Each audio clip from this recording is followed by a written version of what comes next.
জিয়া রহমানকে দায়িত্ব দেওয়ার পরে 2 বছরের মাথায় সেই দেশের মানুষকে জিয়া রহমান খাইয়েছেন, আবার বিদেশে চাল রপ্তানি করেছেন, এই দেশে আইন শৃঙ্খলা ফিরিয়ে এনেছেন, বিশ্ববিদ্যালয় সহ কলেজ স্কুলে শিক্ষার পরিবেশ ফিরিয়ে এনেছেন।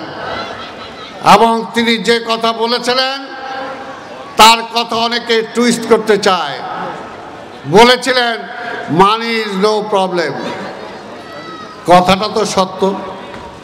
আজকেও যেমনি টাকা কোনো সমস্যা না, যদি দুর্নীতি বন্ধ করা যায়, যদি লুটপাট বন্ধ করা যায়, যদি চুরি হাইজ্যাক বন্ধ করা যায়, তাহলে যে টাকা বাংলাদেশে আছে সেই টাকা দিয়ে এই দেশের মানুষ অনেক শান্তিতে অনেক ভালোভাবে চলতে পারে।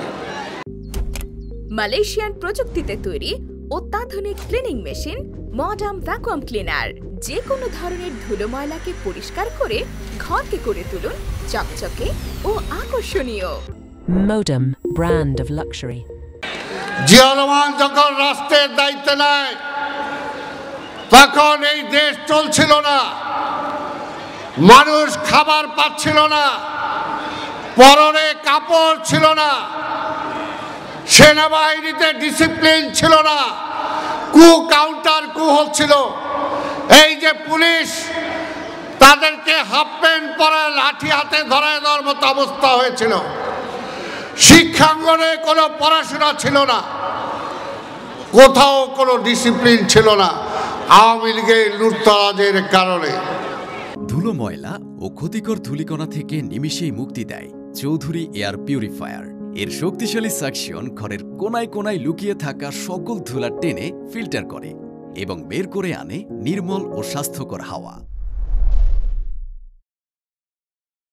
কি কারণে আমরা সেই সময় মুক্তিযুদ্ধ গেলাম, মুক্তিযুদ্ধ করলাম, মুক্তিযুদ্ধের পরে আবার আওয়ামী লীগ ক্ষমতায় এসে কিভাবে সেই মুক্তিযুদ্ধের স্বপ্নকে ধূলিসাৎ করে দিল আমি বিস্তর বলতে চাই না। এবং সেই স্বপ্ন ধূলিসাৎ করার পরে আবার ৭৫-এ কিভাবে শহীদ রাষ্ট্রপতি জিয়া রহমানের আবির্ভাব ঘটল এবং জিয়া রহমান এসে এই দেশে যে দেশের মানুষ স্বাধীনতার পরে না খেয়ে মারা গিয়েছে। আজকে মাহাদি আমিন জিয়া রহমান সম্পর্কে বেশ কয়েকটি কথা বলেছেন যে সংস্কারের কথা যদি বলতে হয় তাহলে এই দেশের প্রথম প্রধান সংস্কারক হলো শহীদ রাষ্ট্রপতি জিয়া রহমান। সেই সময় অবস্থা ছিল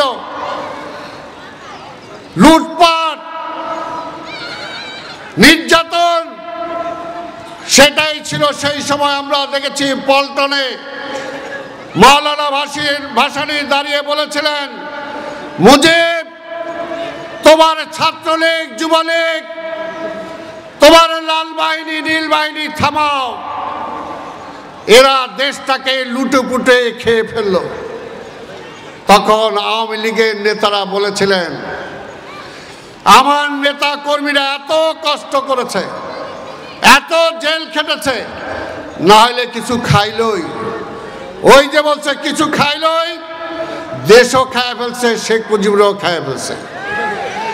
আজকে যারা আওয়ামী লীগ আর বিএনপিকে মিলাতে চান তাদেরকে বলি, গত 15 থেকে 17টা বছর এই বিএনপির নেতা কর্মীরা বাড়িতে শান্তিতে ঘুমাতে পারে নাই। বিএনপির নেতা কর্মীদের বাড়ি ঘর দখল করেছে আওয়ামী লীগাররা, ব্যবসা প্রতিষ্ঠান দখল করেছে আওয়ামী লীগাররা। এই যে মতিঝিল কলোনি আছে, চাকরি যারা করেন বিএনপি করার কারণে অনেকের চাকরি খেয়ে ফেলেছে। আমাদের ছেলেমেয়েরা বিশ্ববিদ্যালয়ে যেতে পারে নাই পড়াশোনার জন্য। যারা পাশ করে বেড়েছে শুধুমাত্র ছাত্রদল করার কারণে তারা কোথাও কোনো চাকরি পায় নাই, যে কারণে ভয়ে ছিল আওয়ামী লীগ। আওয়ামী লীগের নেতা ওবায়দুল কাদের বলেছিলেন, যদি এই রকম কোনো পরিবর্তন হয়, এক রাত্রে কয়েক লক্ষ লোক মারা যাবে। এবং ঘটনা কিন্তু ঠিক, মারাও যেত। এত অত্যাচার করার পরে এই যে আমাদের ছাত্র দলের ছেলেদেরকে যেভাবে গুম করা হয়েছে, খুন করা হয়েছে, হত্যা করা হয়েছে, সেটার জন্য অবশ্যই আমাদের বুকে সবার আগুন জ্বলে। সেই আগুনে আওয়ামী লীগের বাড়িঘর সব জ্বলে যাওয়া উচিত ছিল। কিন্তু আমাদের নেতা তারেক রহমান একটা ঘোষণা দিয়েছেন, এক ঘোষণার মধ্যে বলেছেন আপনার সব কিছু দখল হয়ে গেল, এই মুহূর্তে আপনার কোনো কিছু ফিরে আনার জন্য যাবেন না, যাতে দেশে উচ্ছৃঙ্খল সৃষ্টি হয়। যে পুলিশ আমার নেতা কর্মীদেরকে গুলি করে মেরেছে, এই পুলিশ যখন থানা ছেড়ে চলে গেছে, এই থানার দায়িত্ব নিয়েছে আমাদের নেতা কর্মীরা। তারপরে ৩-৪ দিন পরে পুলিশদের দায়িত্ব যখন দিয়েছে থানায়, পুলিশ থানায় যাইতে ভয় পায়।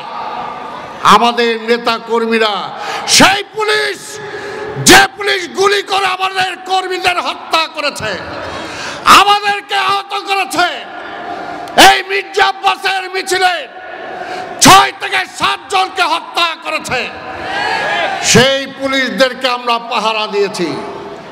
এটাই হলো বিএনপি, এটাই হলো নেতা তারেক রহমান। তার এক নির্দেশে টোটাল দেশ শান্ত হয়ে গেছে।